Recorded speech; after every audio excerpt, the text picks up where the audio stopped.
এই লোকটা দোকানদারকে খেজুর দেখাতে বলে ট্রফির ভিতরে কিছু বাদাম চুরি করে ঢুকিয়ে নেয়। এরপর দোকানদারকে বলে, এই দেখো দামি খেজুর 200 টাকা কেজি। ঠিক আছে ভাই, 100 টাকার খেজুর প্যাক করে দাও। একথা শুনে দোকানদার 100 টাকার খেজুর প্যাকেটে ভরে লোকটাকে দিয়ে দেয়। তখন লোকটা বলে, বাদাম কত করে দিচ্ছ ভাই? এই বাদাম এর কেজি 1200 টাকা করে দিচ্ছি। একথা শুনে লোকটা মনে মনে বলে, 1200 টাকার কেজি? এই ট্রফিতে 2 কেজির মতো বাদাম আছে। লোকটি খেজুরের দাম দিয়ে চলে যেতে লাগে। তখনই দোকানদার লোকটাকে ডেকে বলে, এই ট্রফি নিয়ে বাজারে ঘুরছো কেন?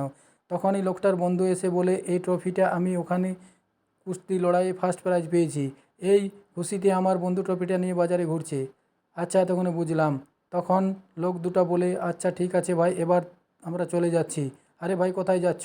তোমরা আমাদের এলাকার গর্ব, খাওয়া দাওয়া করে তবেই যাবে। একথা শুনে লোকগুলো খুশি হয়ে দোকানদারের কাছে চলে যায়। তখনই দোকানদার বলে, তোমরা মিথ্যা কথা বলছো। কালকেই কুস্তি লড়াই আমার ছোট ভাই ট্রফি পেয়েছে। একথা বলে তাদেরকে মারতে